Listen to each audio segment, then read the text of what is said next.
Now available from National Geographic Home Video.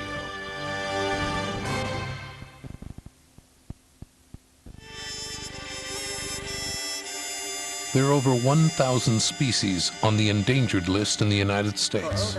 And these two photographers are determined to capture them on film. Don't say they can't be saved. Don't say there isn't hope. America's endangered species. Don't say goodbye.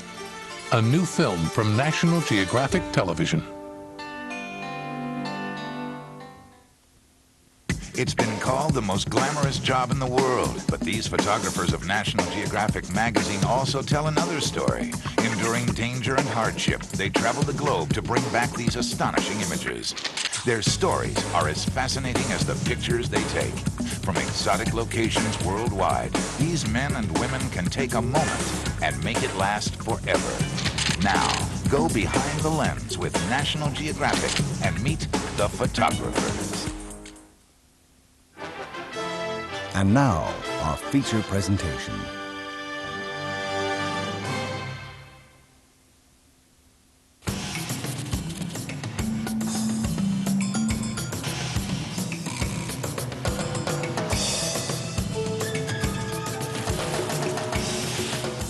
It's not a 9-to-5 job. It's not about forgetting about your work when you get home from the office. Only on 3 occasions have venomous snakes actually gotten me. The thing that can go wrong is if we miscount the lions. It's not really work, is it? It's just a way of life. Way of life for us. When I get to see something that nobody's ever seen before, that's a thrill that I don't think I'll ever get over. It's getting that image in a way that it's never been captured before. It's like gambling. You go out, you never know what you're going to get, and more than likely you're not going to get anything. But the payoff is that we live in paradise, and we have a life that nobody else has.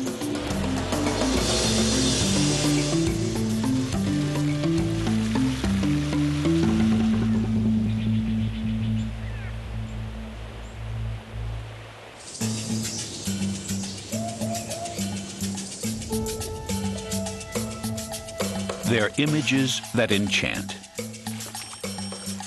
Through them, we're face to face with creatures we've never imagined.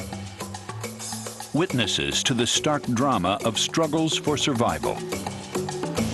Voyeurs of nature's most hidden moments.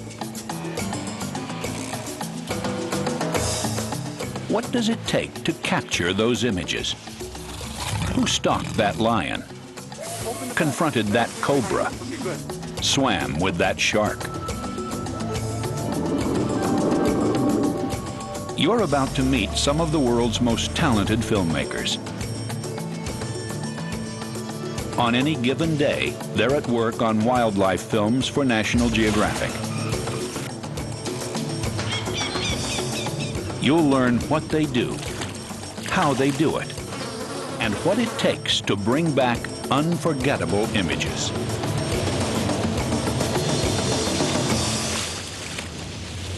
I think a lot of people think it's a dream job. In many ways it is, I suppose, but it's a hell of a lot of hard work. It used to be much harder. The first wildlife filmmakers were true adventurers. The wilderness was wilder then, and conditions were much more primitive. Filmmakers often developed their own film in the bush, and transportation was more often four-legged than four-wheeled. Early pioneers even had to invent their own equipment.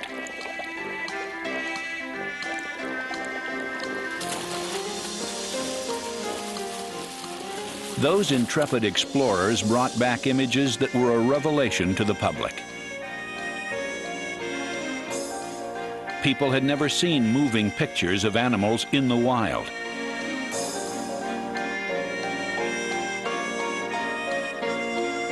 The footage was hard-earned, but it was guaranteed to keep audiences amazed and enthralled.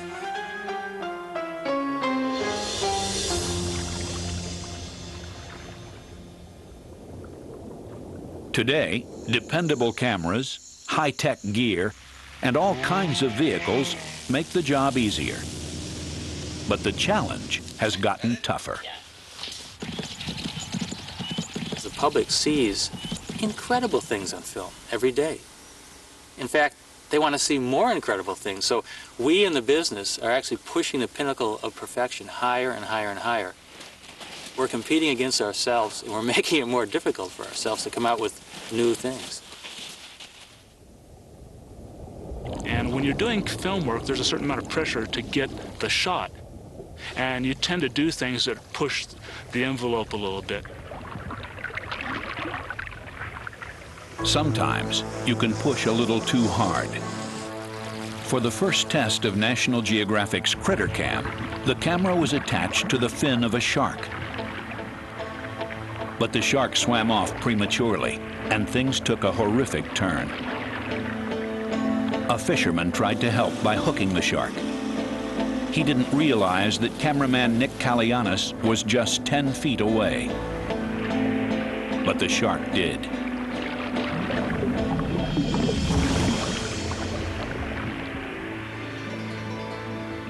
Pressure on these points now.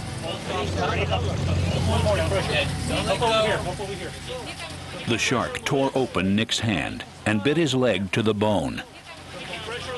Nick was medevaced out and went through 9 operations in 21 days. It took him 3.5 months to recover. And then he returned to work on another film about sharks. Accidents do happen. It certainly wasn't the shark's fault. I would never blame the shark for what happened to me. Nick's attitude isn't unusual. In fact, most wildlife filmmakers don't think it's dangerous work. I don't think it's dangerous work. I think it's certainly not dangerous work if you're considering the animals. We've got to remember that snakes are on the defensive all the time. They're not an offensive animal who's going to attack you. You'd think there'd be things down there that are constantly stinging and biting, but surprisingly that's not the case. Press them harder, though, and they'll admit to their share of close calls. I lost a finger to a puff adder, first of all. I'm handling that for photography. Very nearly lost my life. I got spit in the eye by a spitting cobra. That was Africa. And then, no, Wrong place. Actually I got bit by a coral snake. And the coral snake died. I fell out of the tree in Guyana 55 feet. I was bitten by the insect that gave me leishmaniasis. I was caught up in a war in Rwanda. Been charged by elephants and hung up with microphone cables and couldn't get away. Oh, I don't know. You have to be careful. Some years later, I was bitten in the backside by a leopard. I jumped down off a cliff and I landed right in front of it, and it came out and got me in the butt. I got out the car and the cubs were playing to the one side and the mother was lying on the other side. I started walking towards them with a camera, and the next thing the mother just came at me. She actually stopped probably sort of 5 meters away, growling and hissing, and then moved off. I got in the car. The other thing was African bees. We were attacked by African bees to the point where we thought we were going to die. All of us were stung 40, 50, 60 times in the head and face. A couple of years after that, I was filming underwater in this crystal clear spring in Mazima. 2 males started a fight. In the confusion, one of the male hippos charged and dropped me by the leg, shook me around like a rag doll for a while. I had a hole through my leg big enough to stick a Coke bottle through.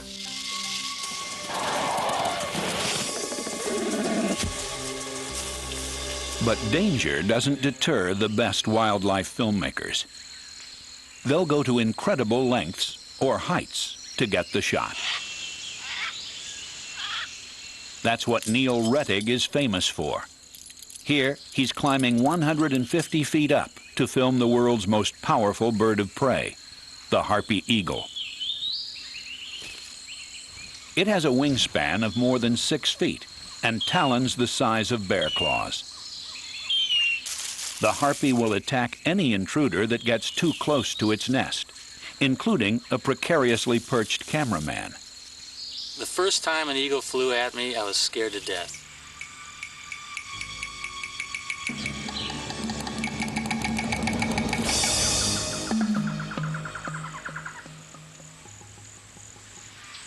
The problem is if you're climbing up and you don't know where they are, you have to look in 360-degree radius around to try to spot when they're coming, because if you didn't see them, they'd definitely hit you.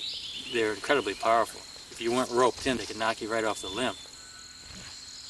We had a leather jacket that was totally shredded by the end of the project. It was just like a big hole in the back, you know. How do you end up in a spot like this, 150 feet up, warding off attacking eagles? Like most filmmakers, Neil's been following this path from his earliest days. I grew up in an area that had a lot of wildlife. My parents were very supportive. I would collect turtles and salamanders and snakes and so forth. And I really had an interest in birds of prey especially. Hey, come on, come on. Today, when he's not on the road, Neil spends every spare moment raising hawks on his Wisconsin farm. You're a good boy. I got into falconry in the late 60s and early 70s. Birds of prey are just so free and fantastic. Neil's hobby became a career back in the 1970s, when he learned of a giant eagle that had never been photographed. A complete novice at the time, Neil shot the first film ever made about the harpy. Now a highly respected old pro, he's returned. He's spent 6 months here, hoping to capture the first flight of a young harpy chick. I think all of us have a lot of experience sitting in a blind for weeks at a time and not shooting a single inch of film, waiting for something to happen, and maybe it never will.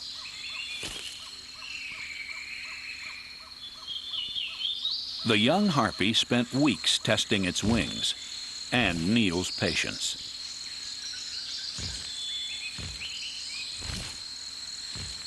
And then one day, he went maybe 60 feet out into the canopy of the nest tree. And I was ready, you know, I had my finger on the shutter release and I was ready to roll the camera thinking, this is it, we're gonna get this first flight. And it just took him forever. He slowly walked down the limb and he kept walking and I go, oh my God, he's gonna walk all the way back. But then finally, he just suddenly flew. I was rolling the camera and I got the first flight.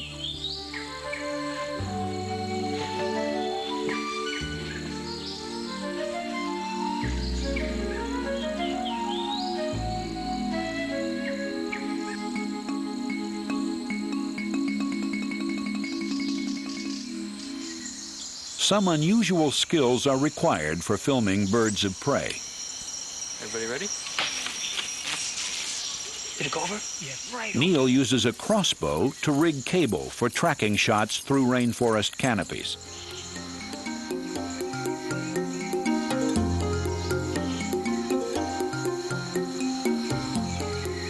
We have a vertical tracking system where we can lift the camera from the ground to the top of a huge tree. We have a horizontal tracking system. You get a floating sensation tracking through the forest.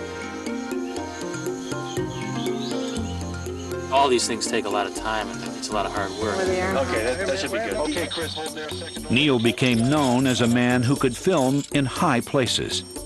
For a while, every phone call I was getting from producers had something to do with climbing.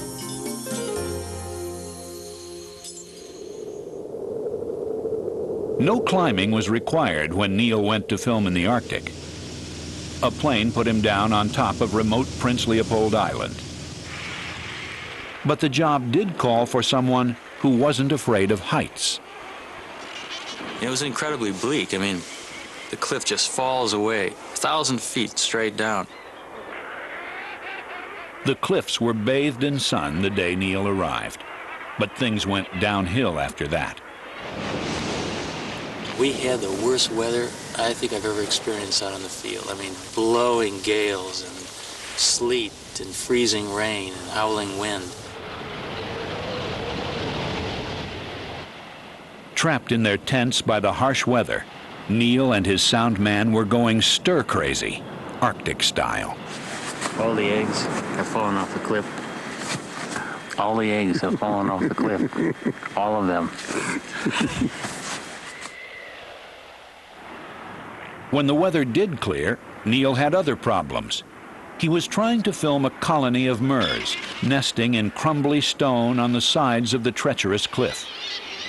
To get the shot, Neil had to go right to the edge. The wind literally would buffet you, and it threatened to actually blow you right off the cliff. And of course, you're not going to survive falling 1,000 feet. So we're talking about this 200-pound apparatus that we had to set up right on the edge of the cliff with these rocks that are flaking away. And to get the shot, we wanted to actually sweep the camera out with a wide-angle lens to sort of give you a bird's-eye view of what it looked like, to look straight down.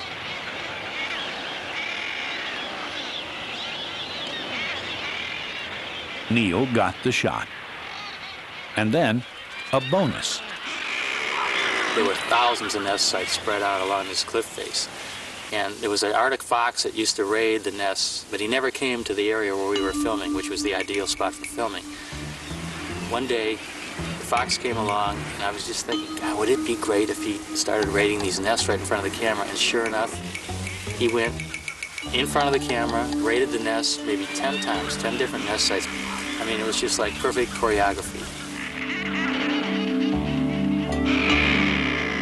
And that was probably the most rewarding sequence I've ever done. In the wild, it was just luck. It just happened while I was there, and that's a rarity. Today, filmmakers like Neil Rettig are well-established professionals in what could actually be called a career. But it wasn't like that when renowned African filmmaker Alan Root started out. Wildlife photographer wasn't something you could find in any career guides booklet. Fortunately, because the whole business was in its early days, the standards, I have to say, were pretty low. So anything a cut above home movie footage would get onto television because it was all new and exciting to them. And I really appreciate that because the youngsters today have a much harder nut to crack to get in. Actually, just drop me down there. I think there is more pressure on me because this is my first film, and I obviously want it to be a good film. You find the shot. Go right, Pete. Go right. Go right. But as long as I'm learning, that's the key thing. Still running. Still running. Matt Aberhard's here in Tanzania to make a National Geographic film about jackals. Stop. They're a tough animal to keep in frame.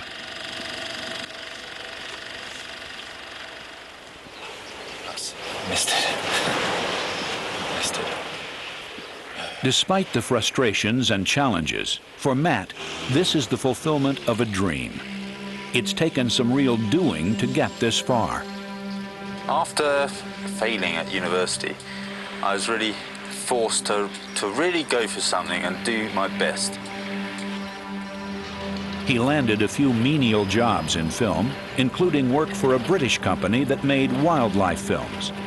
I made teas for people, worked long hours, and made sure I was noticed. And gradually one thing led to another.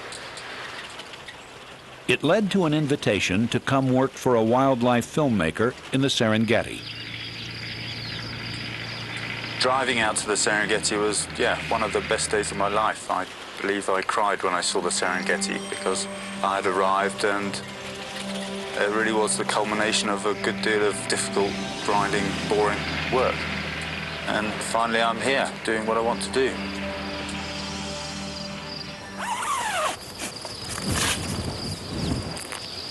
You ready, Peter? Matt spent 5 years working for someone else before attempting a film of his own. This is his big chance. He won't get many more if he doesn't deliver. He's chosen a difficult subject. Jackals are unsympathetic heroes. People watching the film might be distressed by the fact that these jackals are preying on little Bambis. But that gives me a good challenge. I don't have a problem with the fact that people might hate the jackals one minute if I can make them like the jackals the next minute. Make them feel something. If they feel something, that's good. Turn the car down right. We'll get them coming down this ridge. Jackals can be doting parents. Okay, get to the den, get a... And Matt wants to show that by capturing a key scene, the moment when the pups emerge from the den to greet their mother. Fast, Peter, otherwise we're going to miss it.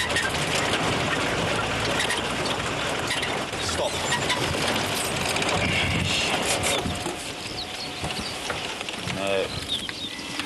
No, useless.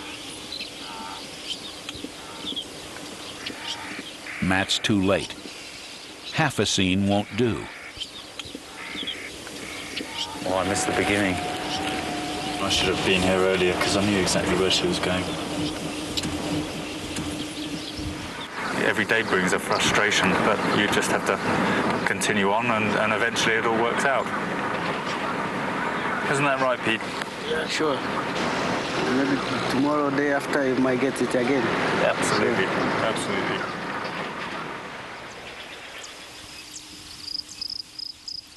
A couple of hours away, veteran Dutch cameraman Anton van Munster is shooting a National Geographic film about a family of cheetah. It looks like something's about to happen.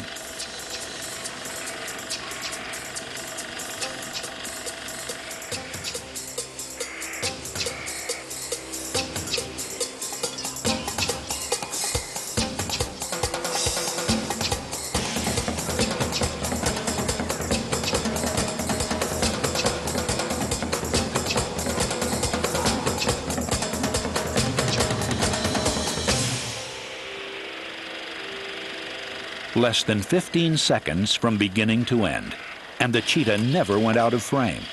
Okay, stop, yeah. Go quick. Now Anton moves in for the close-up. Yeah, go this side. It puts him right on top of the kill. Turn. Stop like this. Of course, I've seen it more than once by now. But I still I can hardly bear that to watch it. It's terrible. But sentimentality in nature doesn't exist. Things couldn't be going better for the seasoned veteran. As for Matt, Get down, go. Oh, we missed it. There we go. Cut one cut to the left. Yeah. Right. Go around these Well, buildings. we on this side for the direction, yes. Go right, Pete. Go right. Yeah, and now to the left. Quick. Yes, of course. Okay, stop like this. Oh, I missed it again. Fantastic. Great. We missed what happened here, just by a couple of minutes. Matt would be happy just to get close to his animals. It's clearly no problem for Anton. You're happy that there's glass, huh, Swiley? And while the cheetah are climbing all over Anton's car, Matt's is breaking down. The link here is that. Just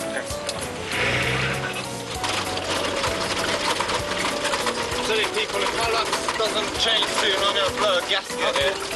Just, the last 2 weeks, it's just been relentless problems, cheaters, no weather.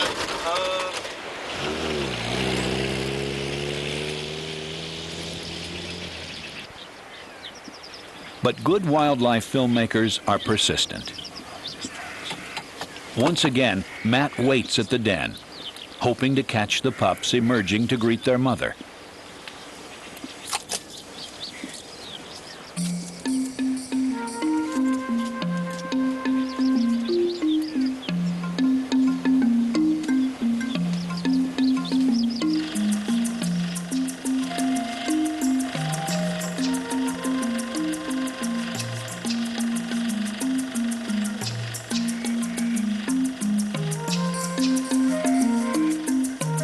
Finally, the right place at the right time. A crucial scene for Matt. A testimony to the gentle side of the jackal.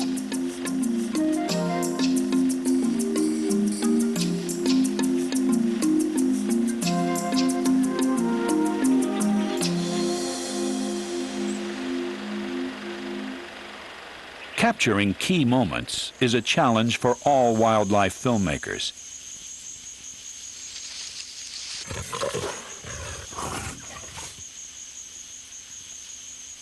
How do you get great scenes like these?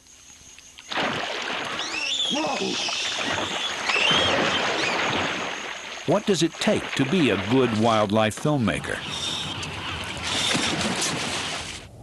Well, the first thing you need is patience that verges upon stupidity.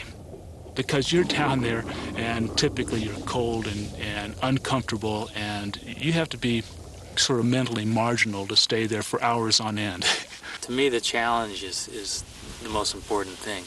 If somebody says to me, you know, here's a species that's never been filmed before, and you probably can't do it, then that would like feed the fire within me to actually accomplish it.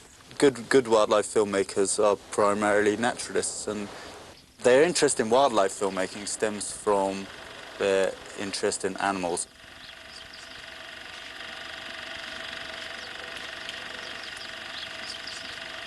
If you understand the animal behavior, you have a better chance of being able to film it, as opposed to understanding the camera techniques and trying to film some animals. Never gonna work.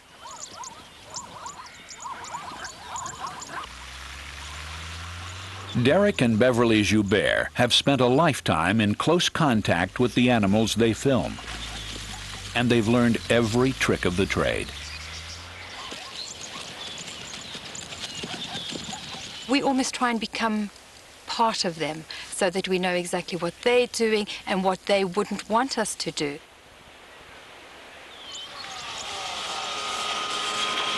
Okay, so I've got this close-up slow-mo shot here. For the Jouberts, wildlife filmmaking isn't a job. It's a way of life. Over here we've got a handy item. It's an elephant's pelvis, and it's great for having our wash basin. And then, of course, our famous toilet. You don't sit there for long because the teeth are still in the elephant's jawbone. Life in the bush is basic, but the Jouberts' reward is an unusual intimacy with wildlife. And when we're sitting somewhere and an elephant comes to us, we will just sit and soak up the atmosphere and almost communicate with him. That is something that you would not get in many places.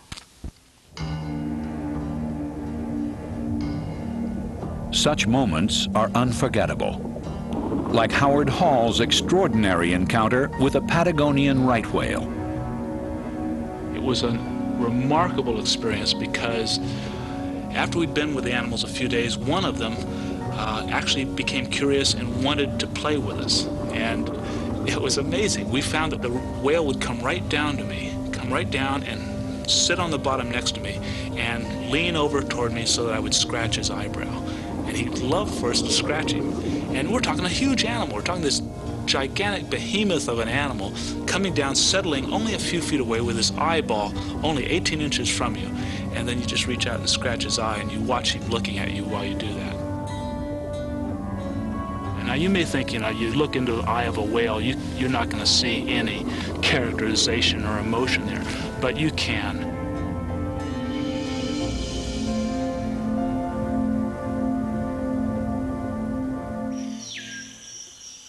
There are filmmakers who are drawn to a particular animal.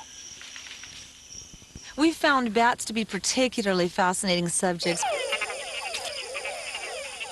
For me, birds of prey. The war dogs they're amazing things, and as I said, such humorous little guys. In some cases, you'd have to call it an obsession. Okay, just hold it a second there, yeah. Hi, Luke. That's my favorite bear there. Polar bears are Tom Mangelson's passion. Cool hand, Luke. Beautiful bear, that guy. But you can't help but get attached to them. You watch them and you know certain individuals. But I've let myself kind of get involved in that. I'm always happy to see you know, a bear that I recognize. Tom Mangelson is an award-winning photographer and filmmaker. He's come here to Cape Churchill in northern Canada every year for the past 10 years. With his assistant Kara and an old friend, Spence, Tom traverses the frozen landscape in his tundra buggy, searching for yet another great shot of the bears. I think they're just beautiful to begin with. You know, they're designed for this landscape. They're powerful, they're strong, they're able to live a solitary, predatory existence. Extraordinary being, you know, it's nice to watch. But getting so attached to your subjects can take its toll. Tom followed a female he called Pretty Bear for 6 or 7 years. He was thrilled to discover 2 cubs trailing behind her last year. So it was difficult for him to watch when one of the cubs sickened and later died. It's hard not to be emotional when you see something that's just kind of horrific, as a cub dying in a snowstorm and a mother trying to protect it from all comers. You know, staying there with it, even though the poor thing's been dead for 2 days.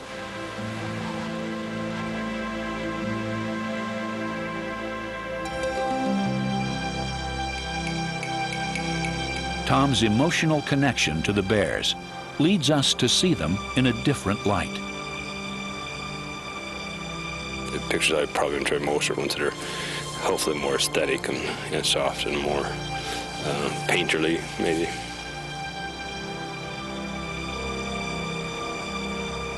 It's probably most people's favorite overall, the one called The Bad Boys of the Arctic. It looks very human. You know, the guy's kicked back looking like he's, you know, ready to turn on the TV or watching a football game or having a beer. I named that image Polar Dance because it looked like they were dancing. It looked like classical dance that people would do. Actually, it's 2 large adult male polar bears play fighting.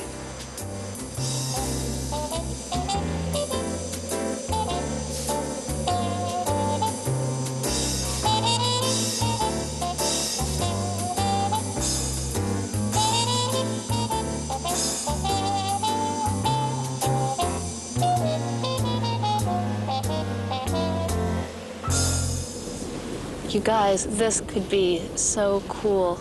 All right. That's nice to see. In the distance, a mother and 2 cubs saunter into view. You got to be impressed by an animal that can raise 2 8-month-olds in this landscape. I mean, look at that. I mean, that's harsh out there. Those little guys have been probably walking for 20 miles maybe. She keeps looking back, checking on that one that's kind of lagging behind a little bit. Tom decides to take a chance to get closer to the action. A lot nicer to see her low.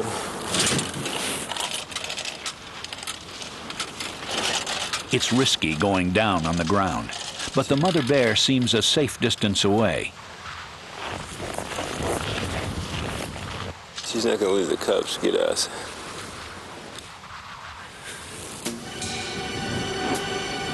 But Tom doesn't see the huge male walking up from behind the buggy.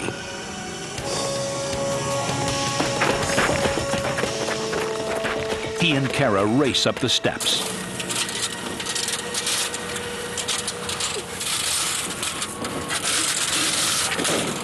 Leaving the camera behind.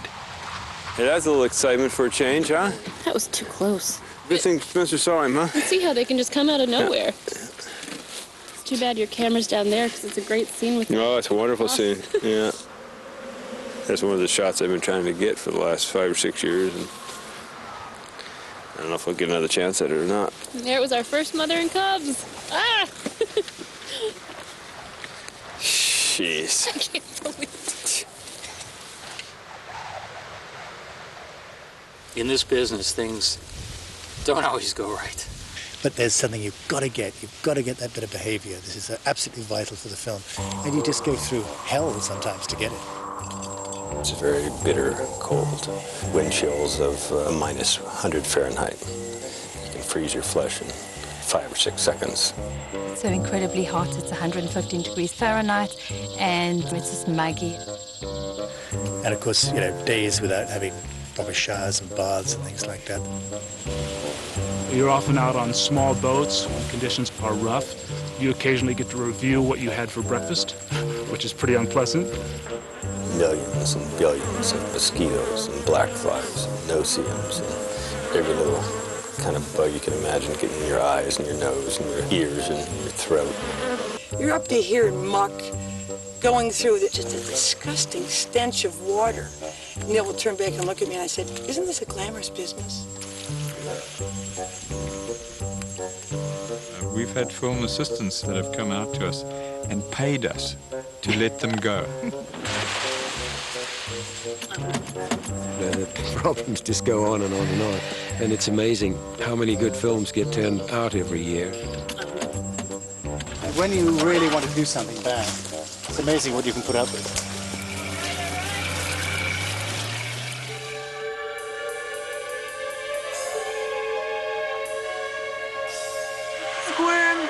Not many people would want to get this close to a deadly black widow spider. One bite could kill you. Yeah, she's getting a little close. But it's all in the day's work for George and Kathy Dodge. You getting her?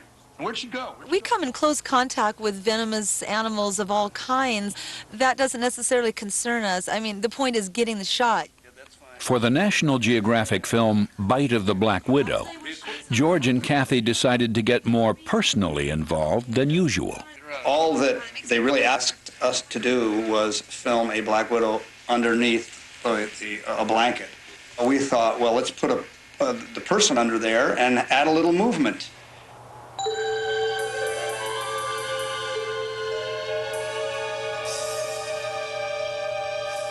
I better cut soon. Yeah. I don't want to risk it. She's getting too close. Yeah. Good one. Good, now get her out of here. It was a nice idea, as long as the Black Widow didn't move too far, too fast. Get her. Okay, I'm trying. If we timed things just right, we'd get the Black Widow out from under the cover before it actually reached his flesh.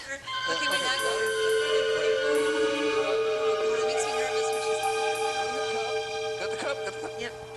While many filmmakers head out into the bush in search of nature's largest animals, the Dodges specialize in filming the smallest, and many would say the creepiest.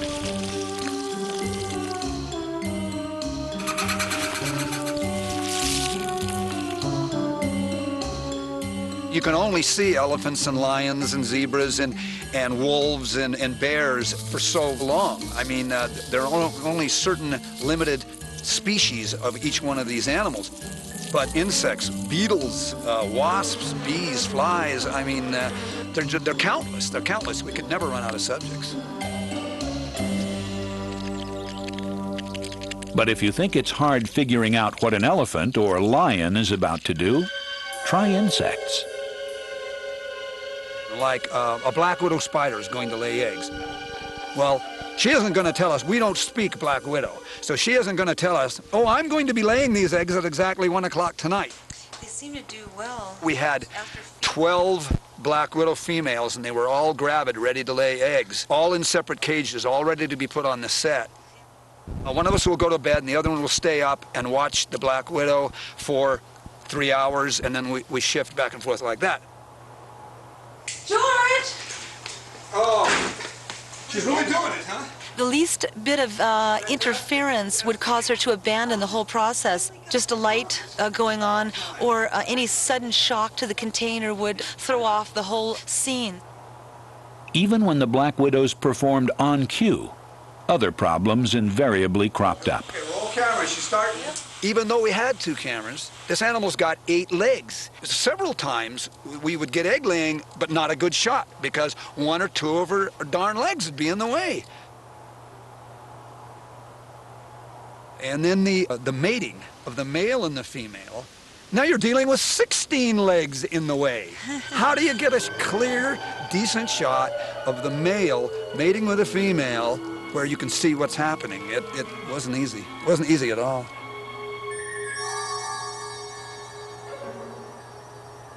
George and Kathy even managed to get the Black Widow to bite on cue. How did they do it? Ah, well, that is one of our little professional trade secrets, I'm afraid. Yeah. We don't even tell our family. Our family will ask us, you know, well, how did you do that shot, or how did you do this shot? And we don't tell anybody. Sometimes the animals don't do what the Dodges want them to. For the National Geographic film Ants from Hell, George and Kathy wanted to shoot a time-lapse sequence of fire ants devouring a frog. The frog needed to be taken down all the way down to a skeleton, so there was literally nothing left. So it took a lot of studying to see exactly how long does it take a colony of ants to take down that size of frog. But apparently, the fire ants hadn't read the script. The very first colony didn't eat the frog, they buried it. So we dig up the frog, put him back, start on another colony, and they eat the frog halfway and abandon him. It took quite a few attempts, but we finally got it. It came out very nice.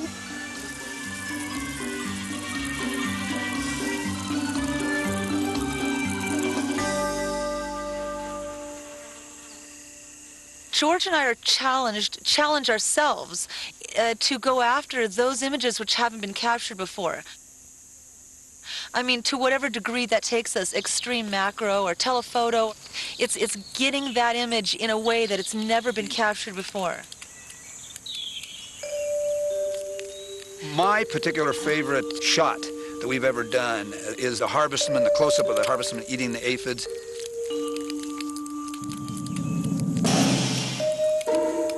No one had ever seen a harvestman eat an aphid before. We not only saw it, we filmed it. We're bringing this to the public so the public can appreciate this animal and its uniqueness. This is what makes our job worthwhile. This is what makes doing wildlife photography so exciting. I found the jumping spider to be a very interesting subject because it has a sort of a soft, cuddly look to it, which is appealing. Soft and cuddly. Did you hear that? Soft. This is what I love about this woman. She loves all animals. She calls a jumping spider cute and cuddly. I mean, it doesn't matter what we shoot or what we photograph. She empathizes with the animal, gets to really like it, and I couldn't find another woman like this on the face of the earth, you know, if I spent the rest of my life trying, and especially one that looks as good as this. I'm one lucky man, I'll tell you. Yeah, we ought to get these guys on the set. While there are wildlife filmmakers who work alone, it's striking how many of them team up with their spouses or partners. I'll tell you when you hit 24 frames. In this business, a good year you might be gone 250 days out of the year. And what kind of a relationship can you have with somebody that's waiting at home? So the ideal situation is if your partner can be part of the team. Most couples, you know, they see each other at the beginning and the end of the day, and there's a big chunk in the middle where they're doing off and interacting with other people. And we have ourselves. And very often we're off in wilderness areas, and we just have to get on, you know, and thank goodness we do. Look how easy that was. We live with the job. I mean, I can wake up at 2 o'clock in the morning and you know, Kathy, I just got the greatest idea. There sure are difficulties. I mean, working at night time is an incredible difficulty because she wants to sleep a little bit longer. Longer, that's right. Than me. We had the domestic crossing over into the professional world, back and forth. There would be squabbles taking place over who was going to be responsible for vacuuming up the bat guano, let's say, that's dragged into the carpet. We have these goals and things that we wanted to do in life, and we've dedicated to that. If Beverly didn't share the dedication that I had, or vice versa, it wouldn't work, and we would not be a filmmaking married couple out in the bush.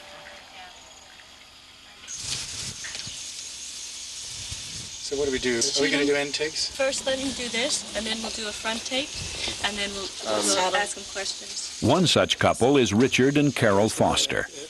The husband and wife are among the world's leading wildlife filmmakers.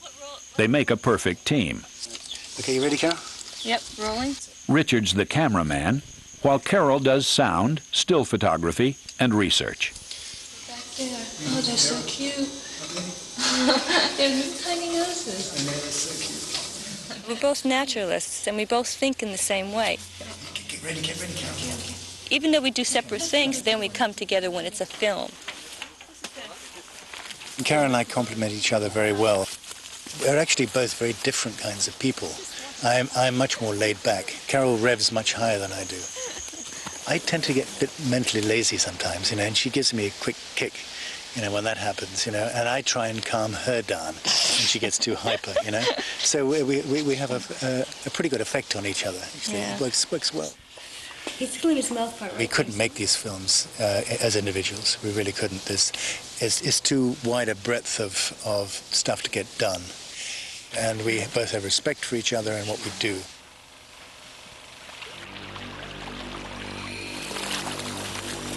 Recently, this filmmaking team had to confront a grave challenge. They were in Venezuela, filming one of the world's biggest snakes, the anaconda, for National Geographic.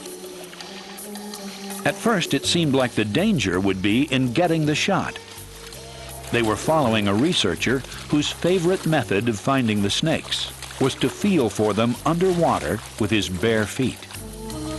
To get his respect, which was actually I was quite happy to do, was take my shoes off as well. You've got stingrays, which if you tread on one and it stings you, it's 3 months out of your life. They're very, very bad, very poisonous. You've got electric eels, which put out 500 volts, and they'll knock you straight out of the water if you get shocked by them. The snakes actually are not aggressive when they're in the swamp because they're used to being trodden on by other animals. It's only when you start grabbing them and hauling them out, that's when they start turning around and biting you. But as it turned out, the Fosters faced a much more serious threat than the anacondas during their time in Venezuela. All of a sudden, I had these sharp pains in my spine, and when I got up, my right leg wouldn't work at all, and I was dragging it. And then my left leg went, and then we decided you better medevac me out of there.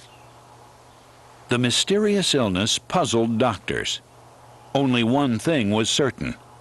Carol wasn't letting it stop her. I didn't want to go back to the States or anything. I wanted to go back to the film because I spent so much time getting it to that spot. So I said, I'm going back to the field. Camera roll 60-16-1. And I was either in a wheelchair or somebody was always carrying me. It's a good job you're light. We could lug you around. Yeah, they carried me. And I said, I'm going to every scene. I remember my leg. Over time, Carol regained the use of her legs. Holy So, okay, Frank, you got it. Okay, you got it. Now, less than 9 months after her stint in a wheelchair, she's joining Richard on an arduous shoot. For a National Geographic film about bats, the Fosters and their team are descending into a huge bat cave a few hours from their home in Belize. It's the Grand Central Station of a cave, this, isn't it? It's a monster. The steep descent is treacherous, but it's a shoot Carol wouldn't want to miss. The Fosters have brought along a unique thermal camera that registers heat rather than light. It's just the thing for filming in pitch-black caves. Hidden in the darkness are all kinds of creepy crawlies. Not to mention thousands of bats. Going into a bat roost, it's a pretty unhealthy place. These bats are all sitting around the roof and they crap down on you, and there's piles of guano on the floor, and the temperature is higher than it is outside. It's sort of Turkish bath feeling about the whole place. There's airborne diseases that the bats propagate in the guano. The main feeling is you want to get the job done and get the hell out, quite frankly. But it's worth going in there just to get the images. Okay, we're going to need that. Okay. So we're going to need Soon, the team is setting up for a shot they never could have attempted before. The cave is too big to light. But with the thermal camera, it's heat, not light, that counts. I think we're warmed up, aren't we? Yes. This is really... It's like a starry night. Yeah, Look at that. it's exactly like a starry night.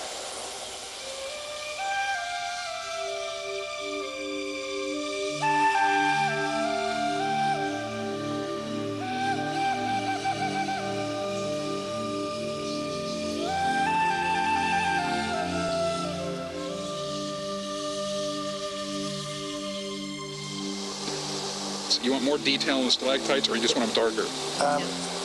Detail, I think, if we can. Really nice. Keep it there. You want to record that?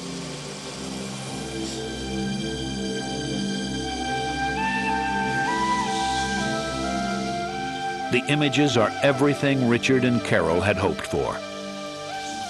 They're showing the bats in a new way, using technology early filmmakers could never have imagined.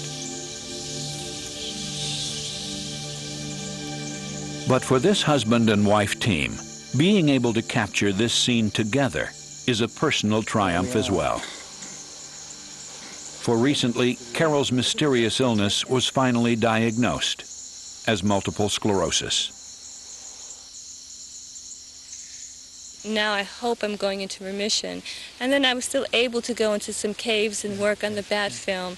And I really tried hard because I have to always be there because I like it so much, you know. Up there in the rocks, there's... We're going to fight this thing all the way through, and, you know, with modern drugs, who knows? There may be a cure next year. You know? So you just keep your body in shape as much as possible and carry on making films. For dedicated professionals like these, wildlife filmmaking is in the blood. They'll keep at it as long as they're able. They do it because they love it, and because they know it's important. Someday, their films may be the only record we have of wildlife that is fast disappearing.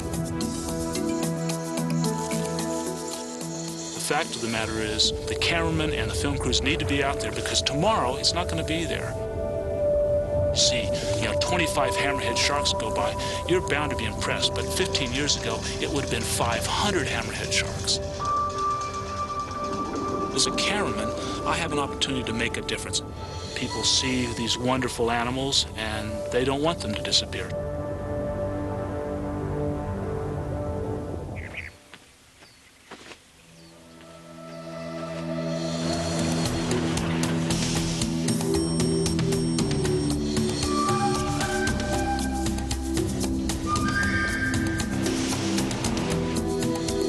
From the first hardy pioneers who dazzled new audiences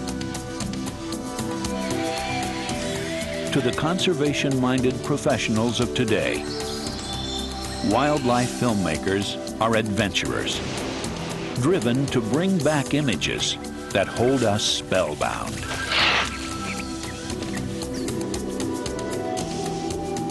I can't imagine a job which has so much reward, certainly for me.